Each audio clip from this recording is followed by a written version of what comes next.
These people want you to believe that they're doing you a favor by holding on to some resources for your children and grandchildren, maybe they aren't even born yet, which is absolutely ludicrous. Why would you trust somebody after you're dead? Why would you trust these people to manage what's rightfully yours, or should be, to make it available to your children and grandchildren and great-grandchildren? That is so stupid, in my opinion. It's absolutely ridiculous. Anybody should just reject it straight out of hand. You're listening to The Corbett Report. Welcome, friends. James Corbett here, CorbettReport.com. Today is the 2nd of April, 2019, and today we are honored to be joined on the line once again by a repeated CorbettReport.com guest. We are talking to Patrick Wood. He is an author and researcher. He is also the editor and site operator of Technocracy.news, a valuable information resource that I'm sure listeners will have noticed I do reference from time to time, because there's a lot of information about the very important topic of technocracy, which of course has been the central guiding point of our previous conversations with Patrick Wood. I'll put the link in to those previous conversations in case you haven't listened to them yet. I think those are some important conversations. And of course, if you have seen Why Big Oil Conquered the World, you will have seen Patrick Wood already. So, Patrick, thank you very much for joining us on the program once again. Although it would help if you unmuted. I'm sorry. I have a cough button, and I just forgot to do that. I'm so sorry. Great to be with you, James. Thank you. I've been doing this for 12 years now, and I still do that on occasion, so you are forgiven. Well, today, unfortunately, we're talking about a very serious topic once again. We're talking about the subject of your latest book, Technocracy, The Hard Road to World Order, which I believe came out late last year.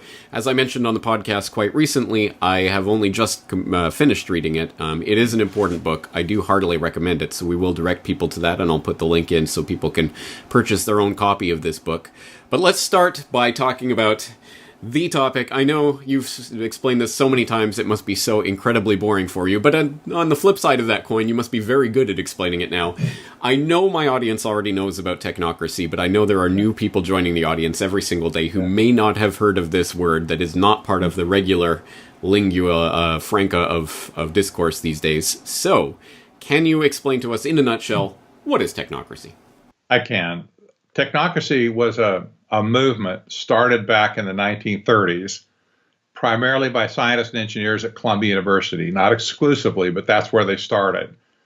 That was during the Great Depression, and they thought that capitalism and free enterprise was dead and on its last legs, and they took it upon themselves to create a new economic system that would step in where capitalism and free enterprise left off.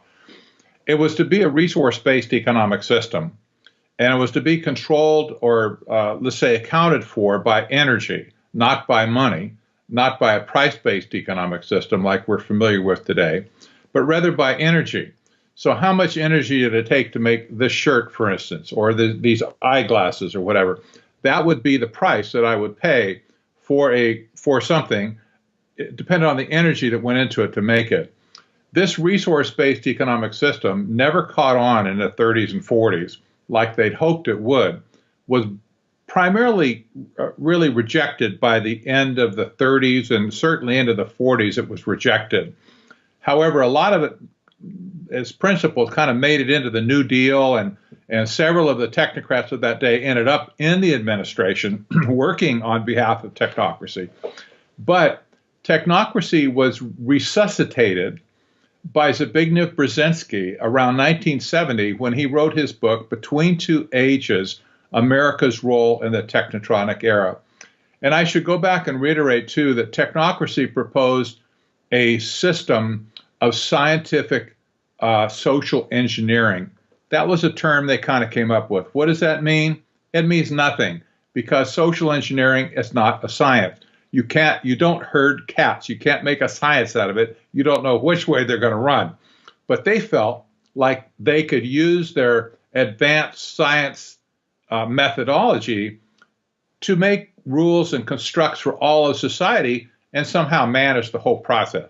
I don't think that's ever going to happen, by the way, and I expect you probably don't either. But that's what they had in mind. So Brzezinski brought back into the intellectual realm, this whole idea of technocracy, not coincidentally, by the way, he was working at Columbia University when he wrote that book. So my guess is there was a connection. Somehow he'd heard about technocracy in the halls of power at Columbia. So he started out writing this book. And when I discovered Technocracy, I went back and read it again just to see if it was talking about technocracy. Technotronic, technocracy, kind of sounds similar. And I found out it really did. So when Brzezinski teamed up with David Rockefeller, I think as a result of that book, Rockefeller saw it as an opportunity to grab resources around the world in the name of technocracy. Remember, it's a resource-based economic system. So they set out, they said, to create a new international economic order in 1973. That was their literature. Myself and Sutton didn't really understand what new meant back then. We just thought, well, they're reshuffling the chairs on the Titanic, the sun deck. But today, I realize when they said new, they really meant new. Technocracy was the only other economic system ever devised in the history of the world that could potentially replace capitalism and free enterprise. So the new international economic order, I think, was really technocracy relabeled to suit Rockefeller's interests. And I would dare to say he hijacked the ideology. He wasn't a purist in that sense at all. The Rockefeller family never was, as you know. But it was a convenient way for him to use it to gain access to resources around the planet that he formerly could not touch because they were locked up in sovereign entities and stuff like nations and so on around the world. But now the United Nations is promoting this whole idea: give up your resources, let us manage them as trustees, and we'll take care of all of you. We'll tell you what you can make and what you can eat and how much of those precious resources that you can consume. And I guess ostensibly, if you don't like it, what they tell you to do, tough. So that's kind of technocracy in a nutshell. We could call it neo-technocracy today in a sense that it's a bastardized form of a little bit of original technocracy, but the markers are very clear. Sustainable development and technocracy are almost point for point identical. Resource-based economic system, energy is obviously at the center of it. You just think cap and trade, just think AOC with the Green New Deal. Energy is always at the center of this. Smart grids, another thing. So sustainable development today is the primary goal of the United Nations, and everybody surrounding the United Nations is to launch sustainable development as a global economic system, replacing capitalism and free enterprise completely from the ground up. Not from the ground up, but to destroy capitalism and free enterprise and replace it with sustainable development. That's right. And this touches on a couple of topics that we have talked about specifically before. I'll point people to our conversation on resource-based economics. I'll also point people to my podcast on what is sustainable development, where we featured your comments on that quite heavily. Incredibly important, and we'll get back to those subjects shortly. But first, I want to talk a little bit about the title of this book, The Hard Road to World Order. Can you explain to people where that title comes from? Well, I can. Back in the day, I was privy to an academic by the name of Richard Gardner. He was an early member of the Trilateral Commission, an academic, and he wrote an article for Foreign Affairs magazine, which was the Council on Foreign Relations magazine, called The Hard Road to World Order. And it became kind of a famous touchstone article over the years. People have referenced it, quoted it and stuff for decades. And nobody ever really answered Richard Gardner, in my opinion, correctly. And after all these years, and I'm looking at this, I ran across his article again. I went back and I read the whole thing. It's not very long. And I just thought to myself, this guy deserves an answer we deserve to have closure on what he said should happen. That's why that's partly why I chose the title. Is partly why I wrote the book, is to say, yep, this is what they said they were going to do, and this is exactly what they've done.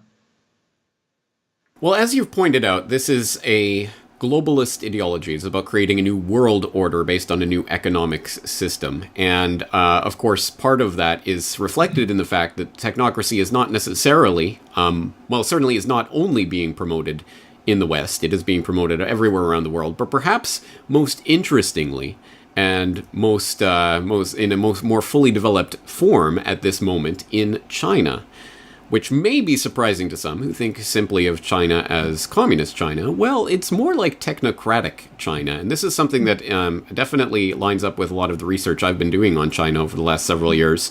And I note a very interesting analysis on the benefits of technocracy in China that you recently posted up to technocracy.news. I hope people will click through to that and read the entire article. It's a very interesting analysis that goes into some depth on this, but you do talk about it in the book as well. Tell us a little bit about the roots of technocracy in China and why the technocratic dream might be realized there first. Well, we have to go back to really understand it. We have to go back to the mid-1970s when Jimmy Carter was president, and Zbigniew Brzezinski was his national security advisor. That was a period of time. That was the first iteration, I should say, of Trilateral Commission control over the United States trade mechanism. It was a clean sweep when Jimmy Carter got elected. It's like they were all members of the Trilateral Commission. It was incredible. Carter, Mondale, all the cabinet members except one at one point in time were members of the Trilateral Commission. It was like old home week, for these people. And Brzezinski was the guy that picked Carter in the first place. He later wrote and admitted that and said he was very proud of it. But Brzezinski was the guy who brought China back onto the world stage economically in 1976, in particular when he met with Chairman Deng at the time, and all the initial diplomatic things that had to be done to bring China back into the the global stage economically. That's where China got its start. I will suggest very strongly that in that day, Brzezinski and the rest of the trilateral crowd saw that, because Rockefeller had a love affair with China, by the way, for decades, going all the way back to the early 1900s. I would suggest very strongly that they implanted the seeds of technocracy way back then, because all of the engineers, all of the companies that they sent over there to do the redevelopment work or the infrastructure work to build China up, they were all connected to the Trilateral Commission. This was incredible. I studied this, I scratched my head and I studied this back then. You had, for instance, Bechtel Engineering, the largest private engineering company in the world, based in San Francisco. Bechtel Engineering had accomplished 18 major infrastructure projects in China before it was even legal to be there. They should have been, they should have been arrested, in my opinion, for consorting with the enemy, but they never were. They never got touched. Nobody ever raised an eyebrow. But that's the sort of thing that you saw back then. So all the companies that raced over there to set up manufacturing firms and do these giant infrastructure projects, they were all the companies associated with the Trilateral Commission. So we see over a period of time that China morphed away from being a communist dictatorship. The trappings are still there. They morphed into a technocracy. The earliest reference I can find, third-party reference to that, was a Time magazine article in, I think it was the year 2000, maybe 2001. Surprisingly so. It's called The Revenge of the Nerds, I think. A stupid title. But the article said China was a technocracy, that its Politburo had all been converted into advanced scientific degrees, not just ideological people, but they were engineers and scientists of various kinds, and that they were applying the scientific methodology to engineering China, just like technocracy said back in the 1930s. And they were doing it nilly-willy with no constraint whatsoever. So essentially, all Brzezinski had to originally do was shake hands with one guy. There was no parliament. There was no pesky bureaucracy. There was no rules that were at odds with what he wanted to do.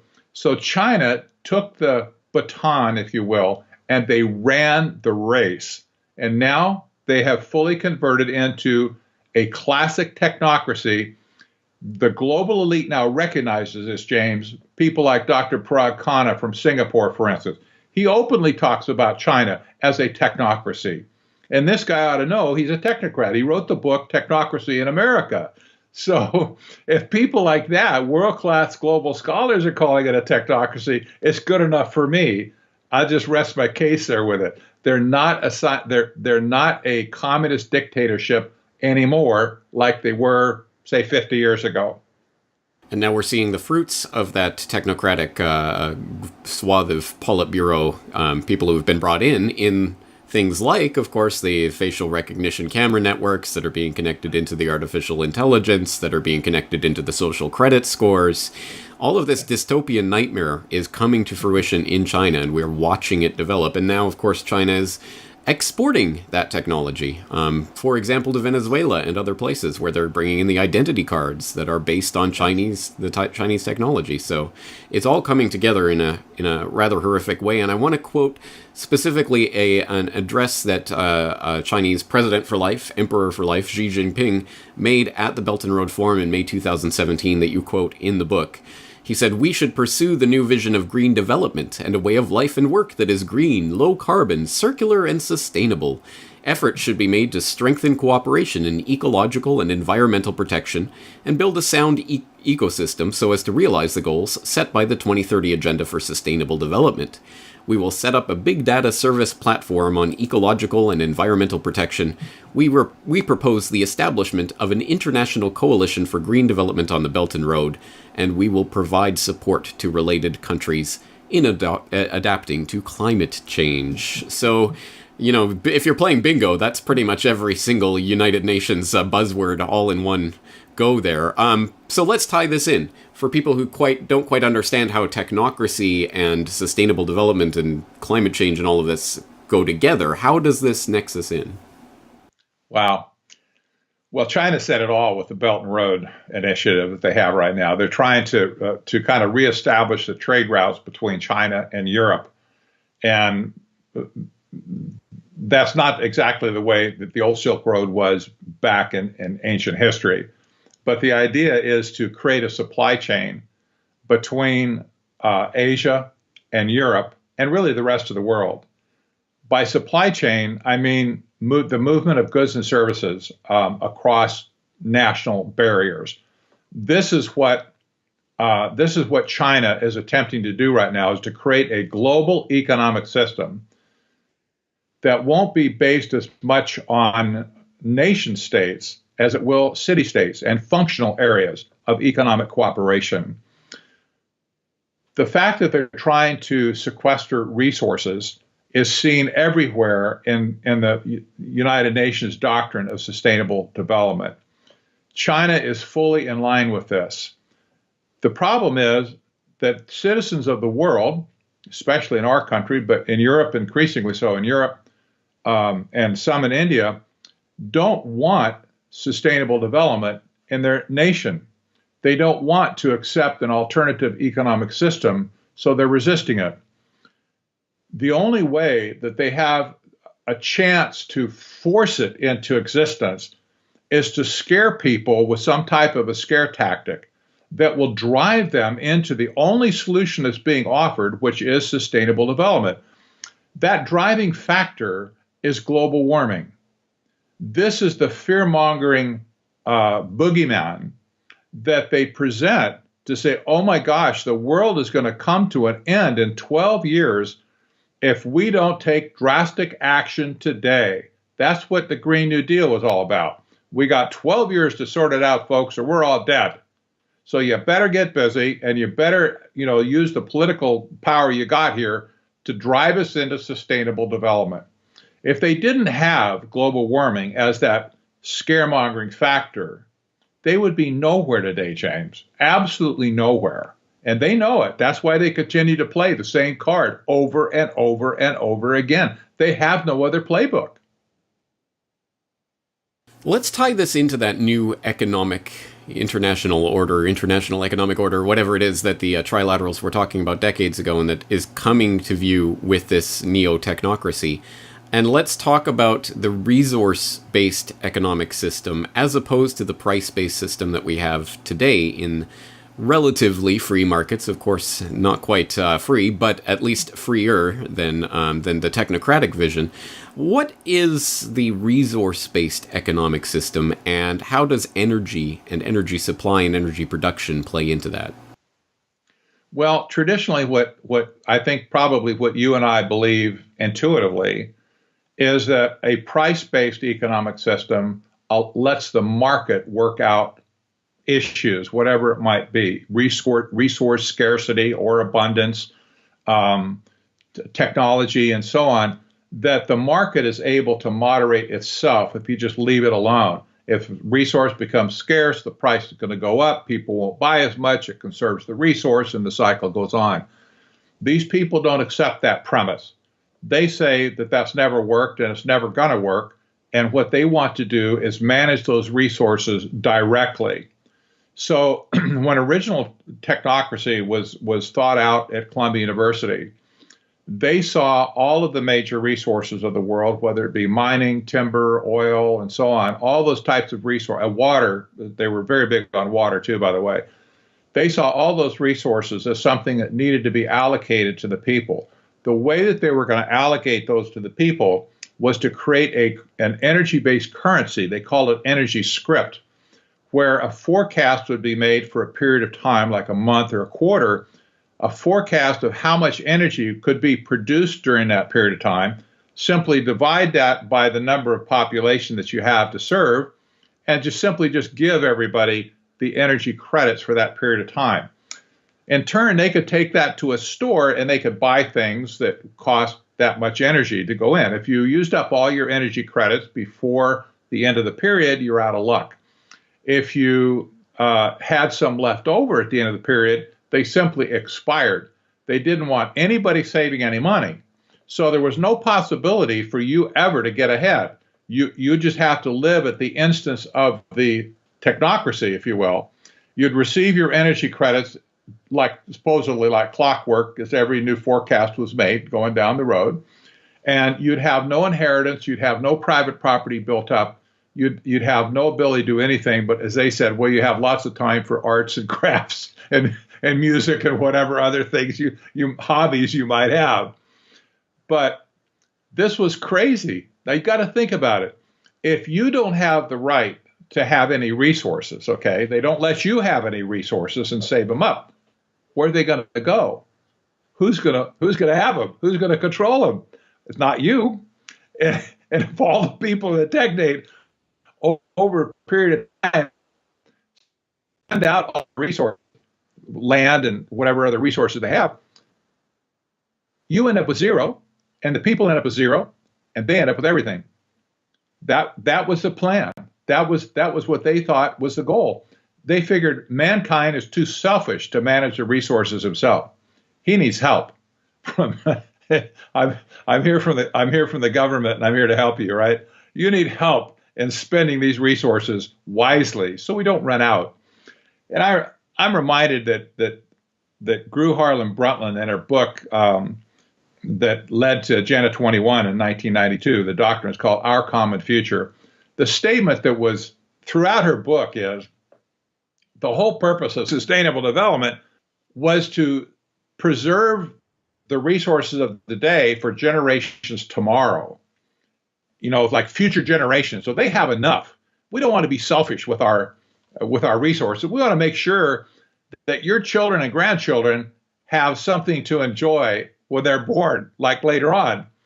This reminds me of the old Popeye cartoons from years ago, where Wimpy was the big, heavyset guy, loved to eat hamburgers, and he would always come up to Popeye and say, "I'll give you $2 next week for a hamburger today." It's like, he never gave any money back, but he had lots of hamburgers. These people want you to believe that they're doing you a favor by holding on to some resources for your children and grandchildren, maybe they aren't even born yet, which is absolutely ludicrous. Why would you trust somebody after you're dead? Why would you trust these people to manage what's rightfully yours, or should be, to make it available to your children and grandchildren and great-grandchildren? That is so stupid, in my opinion. It's absolutely ridiculous. Anybody should just reject it straight out of hand. But this is their thinking. They sell that to people, say, oh, aren't you glad we're doing the responsible thing for you because you're too selfish or ignorant or whatever to do it by yourself. And why should you set up an inheritance system for your progeny?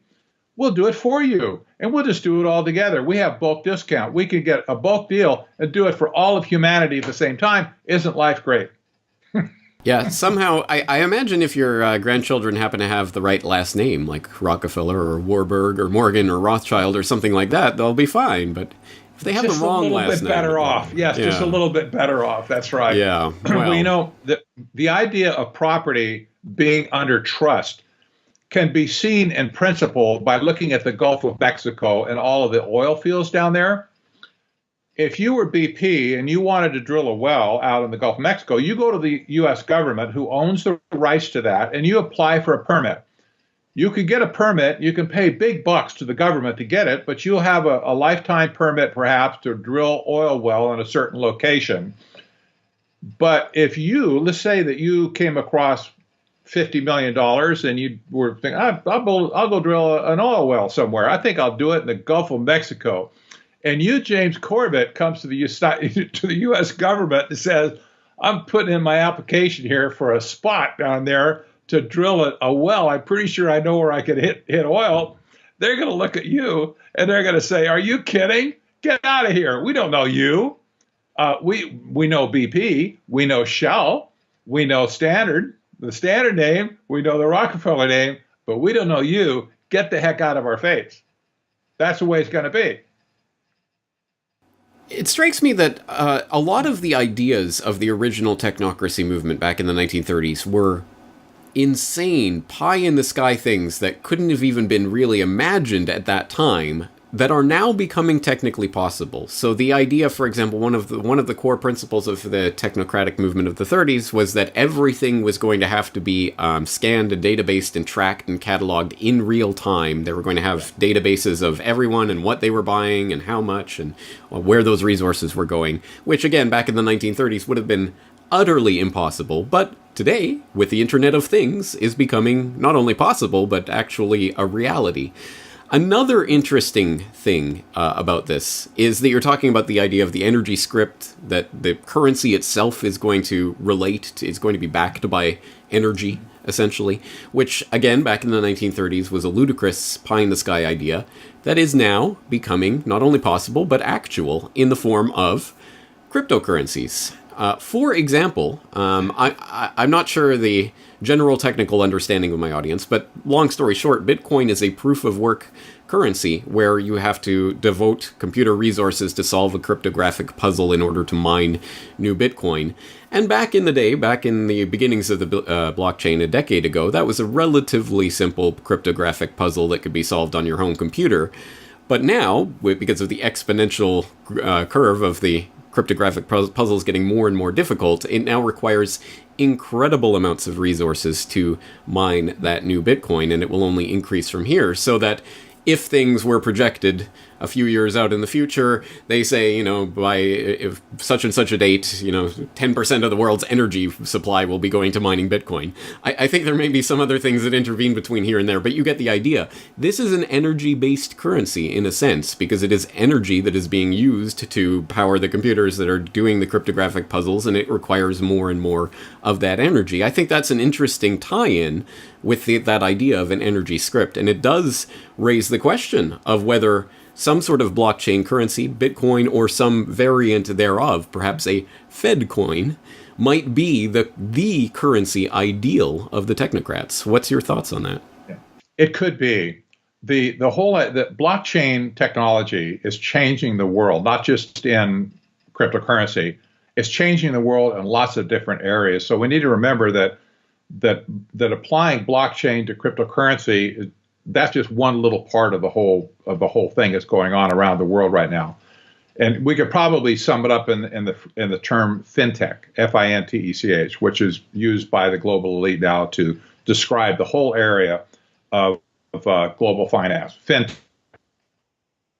the application of advanced technology to finance, and certainly Bitcoin or cryptocurrencies are part of that. In my opinion, it is interesting, by the way, that the total power required right now for this year's Bitcoin mining operation and other crypto mining operations, I read somewhere that it like equals half the power that's consumed by all of Ireland. It's like, this is out of control. It can't keep up, or it will consume all the energy in the world. They'll need nuclear reactors pretty soon to, hook into their computers to run them. But that aside, cryptocurrency can be used with any kind of touchstone, James. I think this is the way to look at it. We'll talk about Earth dollar in just a minute. Whatever the touchstone is, the seed, if you will. Right now, the seed is an algorithm, right? Like for Bitcoin. Whatever the seed is, as long as it can be publicly documented that it has a limit of some kind, like the amount of energy reserves in the world, for instance. Let's say the amount of oil plus gas and coal and whatever. That's a well-known statistic that's published routinely by the oil industry, the energy industry. How many resources are there available to us, like in the next 5 years? All those numbers are there. You could take a touchstone like that and base the amount of cryptocurrency on that touchstone. Everybody say, yep, I see that over there. That number is the fact. It can't be juggled. It can't be faked or whatever. It's the real deal. So somewhere along the way, I think there's going to be a touchstone, some kind of an economic touchstone that's suggested to fund or to limit the amount of blockchain currency that can be created. And it probably is not going to be the public that does this. It's probably going to be a central bank. Or maybe a group of central banks, or maybe the Bank for International Settlements, or maybe JP Morgan Chase themselves. But somebody's going to do it, and the only way they can sell it to the people is to say it's backed by some touchstone resource that everybody independently can look at and verify it's there. It could even be gold, right? It could even be precious metals, for that matter. I don't know what it's going to be, but energy would be an awful easy thing just to factor in. So, yep, it's going to be how many millions of barrels of oil we got all around the world, in proven reserves. That's going to be the number divided by population, and there you go. Right, and you raised the specter of the Earth dollar, which is something that I hadn't heard of until I read this book. So tell people about this. Well, I will. And here, again, this kind of plays off the touchstone idea again. Sustainable development needs to be financed. AOC, with a Green New Deal, brought up the idea it's going to cost something like, what, $30 trillion, I think she said, to do all the stuff she wanted to do. That's probably generally true. On a global basis, there have been estimates ranging up to $100 trillion, $150 trillion to achieve sustainable development throughout the world. There's not that much money doesn't exist. Wouldn't you suspect, though, back when the Federal Reserve was created in the early 1900s, that even the Rockefeller family knew that there would be some time in the future where that whole scheme would run out of juice when you've milked it as much as you could possibly milk it, and the currency itself serves no further purpose for them to amass wealth? They're going to abandon it for something else, right? Well, this seems to be what they're abandoning it for right now. So how are they going to finance sustainable development? The United Nations got everybody committed to it, but 197 nations around the world committed to doing it. How are they going to tell these poor countries, most of them are poor countries, by the way, how they're going to finance it? Well, this is the easy way to do it. The Earth dollar may not fly, but the idea is brilliant. It's evil, but it's brilliant.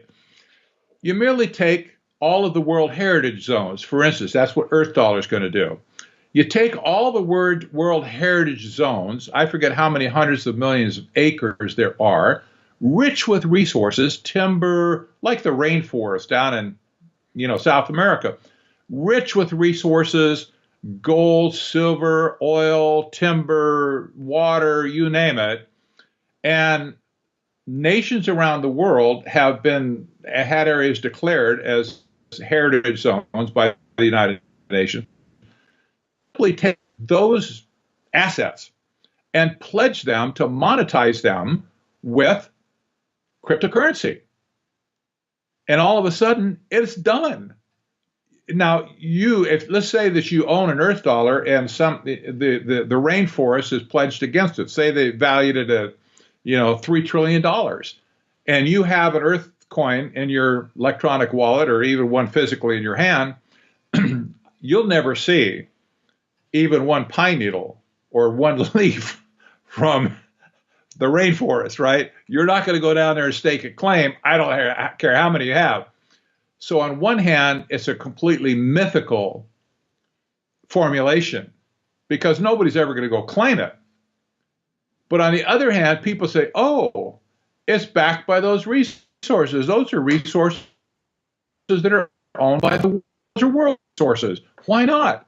Pledge them to the currency. It backs the currency. You can expand the currency as much as you want. Every time you bring in some new global resource, like the ones taken away from you and me as we go along, and convert it into heritage zones or national parks or whatever other kind of cockeyed scheme the government could come up with to get more land out of our country, that land can be pledged to something like the Earth dollar, and boom, presto, money to spend on sustainable development.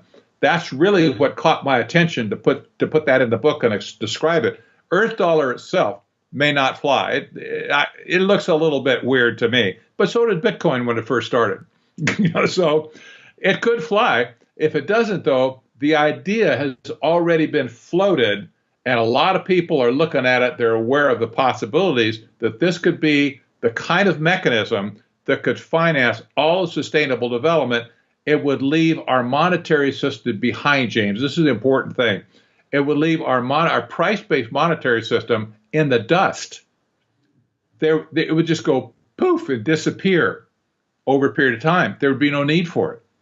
Once sustainable development is implemented, something like the Earth dollar could be the global currency.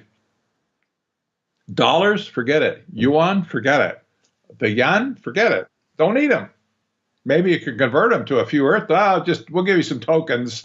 Exactly. Just for your trouble. Tokens. And tokenization is one of the key words that people should be looking at in this term that you do discuss in the book. But you're exactly right. I mean, we do know the US dollar's position as world reserve currency is being undermined, but I've never thought it's going to be replaced by the yuan or something like that. Maybe a basket. No, maybe something like the Earth dollar, and not necessarily the Earth dollar, as you say, but something like that. And just reading in more detail from the book, you're right. In 2015, another nonprofit organization sprang up in California called the Earth Dollar Alliance, which intends to soon launch the Earth dollar as an asset-backed global cryptocurrency. According to its website, Earth dollar is different than most fiat currencies because it is backed by natural capital assets within our World Heritage sanctuaries. The Earth dollar's value is secured against natural capital assets, which will be placed in a global commons, held in a trust, and safeguarded indefinitely for the benefit of the planet Earth and all the life it supports. And you note, although the Earth dollar, claims that it is asset-backed, no holder of the currency will ever see any of those assets. The ED website pledges total support for the United Nations Sustainable Development Goals, the World Bank's Natural Capital Accounting System, and World Basic Income, which is similar to Universal Basic Income, but global in application. Actually, something I'd never even heard of until that. And then you point out that furthermore, the Earth dollar claims that it has coded the following laws directly into its blockchain: the Universal Declaration of Rights of Mother Earth, the Universal Declaration of Human Rights, the Universal Declaration of Rights of Indigenous Peoples, and the Constitution of Mother Earth. A document that I didn't even know existed. But just incredible stuff. And as you say, this particular formulation of it may not be the one that catches on, but something like this is very much what the global planners have in mind. And this raises in my mind, one of the core issues here that some people might have as a roadblock towards understanding this information, which is, oh, this just sounds like, Ludditism and you're just afraid of technology. Whereas I think the point to be made, and don't let me put words in your mouth, you can explain this in your own words, but I would say that the point to be made is that, of course, like any technology, it is a double-edged sword, and it can be wielded for good or for evil purposes. And as you say, the Earth Dollar idea is ingenious. It's evil, but it's ingenious. Can this technology be used for good? And I put this in the context of cryptocurrency because it's something that I've talked about on my podcast before. I had an episode called The Bitcoin PSYOP, where I talked about how there's Bitcoin and cryptocurrency as a general idea and what it could be, and as a way of circumventing the fiat system that's been created around us to keep us in this monetary paradigm. But then, of course, there's also, this could also turn into the absolute dream of the technocrats, the completely controlled system where they see absolutely everything that's going on, because instead of a decentralized open blockchain, it will be a controlled central bank blockchain administered by the bankers themselves. What could be better? Talk about the dual nature of this. The good-evil technology is not necessarily the enemy itself. It's the way that it is wielded. That's exactly right. It's just like money. The Bible says, for instance, that money, the love of money is not, okay? Money is not the evil. The love of money is what is evil. And used in the wrong way. Money can be used for great good. It can be used for great evil. We're using a technology right now. I love this stuff. We're on video. We're continents away, halfway around the world. And we're talking to each other just like you're in the next room. That's amazing. How many people have had tremendous benefit from this kind of technology? When technology serves me, now this video is serving us right now. I'm getting something and you're getting something. This is for us. You're not manipulating me and I'm not manipulating you. I'm not trying to get something out of you. But when the same technology is used, like in China, for facial recognition to collar people on the street that they think are misbehaving, same technology, artificial intelligence wrapped into it and everything, all of a sudden it becomes purely evil. And I usually say when I'm speaking, just so I don't offend engineers and scientists in the audience, I love technology. I think it's great. I grew up with technology. I've been steeped in it all my life. You name it. I did a lot of stuff over all my professional career. I love this stuff. But what I don't love is when people turn around and try and use it to manipulate me to do something they want me to do. Now, they could have done that before with just a gun, say, go there, whatever, put a gun on my head. But today, the manipulation is different. They're using propaganda. They're using artificial intelligence algorithms to box you into situations you can't get out of, like in China with social credit scoring system and so on. You can't escape that stuff. We could escape a communist dictatorship. You can get the leader and get him, right? You can escape a fascist dictatorship. We've done that before. We did it in World War II. We conquered all kinds of bad people back then. When you got people at the helm, it's pretty easy to mount a revolution and get them one way or another. With a scientific dictatorship like what we're looking at now, you can't get loose from it. That's the problem. Once it's in place, you can't break free. Who do you go to? Who do you go complain to? Who do you go? Oh, you say, I got to get my hand around that guy's throat. Whose throat? There's some programmer buried back in a blockhouse somewhere that you'll never know his name in 10,000 years. And he won't know yours either. He's just doing his thing. So technology has a penchant to be used for tremendous evil. I would back up, by the way, to the 30s. You mentioned a couple of things about where did they get all these ideas. Technocracy was housed at Hamilton Hall, in the basement there. It's the only building they had at the time, but it was a large, full footprint basement, pretty big.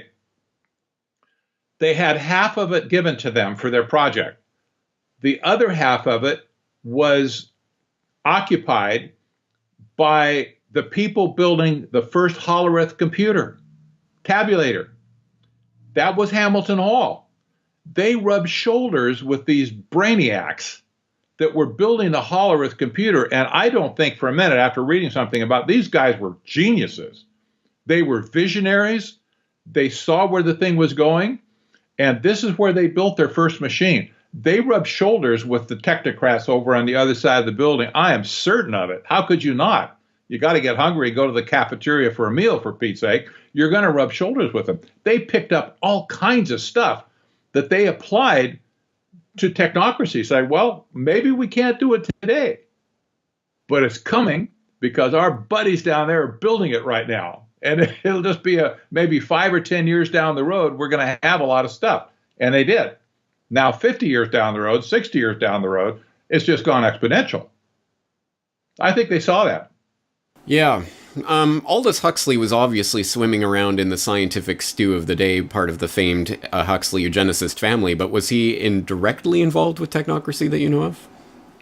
He wasn't directly involved with it, but he understood it. I believe he got inspiration from it to write Brave New World. You know, you go back, I've read it a couple of times since on the last few years. I just have to keep going back and look at it because it's just amazing how closely he picked it. Well, I'll tell you how he got cross-pollinated. The president of Columbia, his name was Nicholas Murray Butler.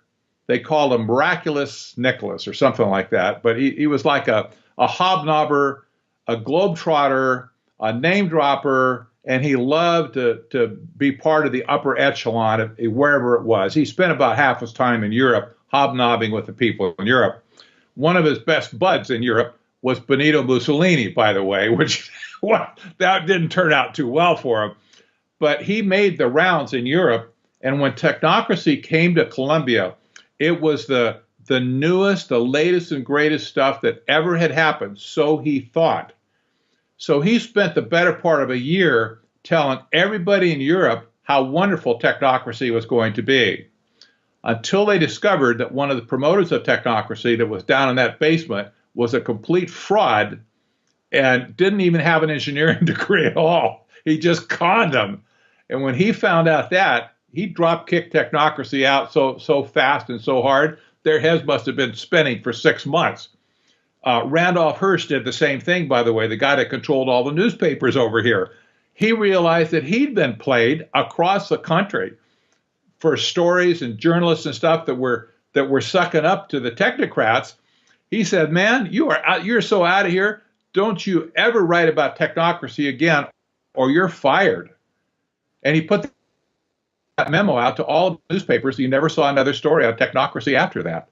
So, you know, the intelligentsia dropped it like a hot potato after a while, but it continued on anyway. And the corporation, membership corporation called Technocracy Incorporated. Yes. All right. Well, more details on that story from Why Big Oil Conquered the World, obviously also in your previous book, which we have talked about before on the podcast. We'll direct people once again to Technocracy, The Hard Road to World Order, which contains a lot of the details and names and dates and figures and facts and books and names and all sorts of things that people can get into the nitty-gritty. Obviously, we're just skimming the surface in a conversation like this, but I hope it at least whets the viewer's appetite to delve more deeply into this, because there's so much to uncover here. Such an important part of history and now current ongoing current events that most people don't even really realize is happening. So my hat's off to you as always for digging all of this up. Patrick, are there any final thoughts you'd like to leave the viewers with today? You know, I don't really think so. This entire subject area is becoming more and more discussed in America, finally. More journalists are writing about it than ever before. I'm really pleased on that. I don't know how much credit I can take for raising the bar in the journalistic world and some of the academic world, but you see the term thrown around now by responsible people in the right context, and I'm really glad to see the discussion starting. It gives me a little bit of hope that America will have another chance to reject technocracy. And I hope they do, because if they don't, we'll never break the shackles of scientific dictatorship. My Exactly. opinion. Well, this is the game for all the marbles. All right, let's direct people once again to technocracy.news. Patrick Wood, thank you very much for your time today. You're entirely welcome, James. Thank you. Available now from CorbettReport.com. Oil. The 19th century was transformed by it. The 20th century was shaped by it, and the 21st century is moving beyond it. But who gave birth to the oil industry? And what are they planning to do with that power in a post-carbon world? Heirs to an oil fortune join the divestment drive. There is a price to carbon in their future. The negative impact of population growth. That is important not only for the planet, it is important for the business. What do you see as the biggest challenges in conservation? The growing human population. How and why big oil conquered the world. Watch the documentary for free or purchase a DVD copy at corbettreport.com/bigoil.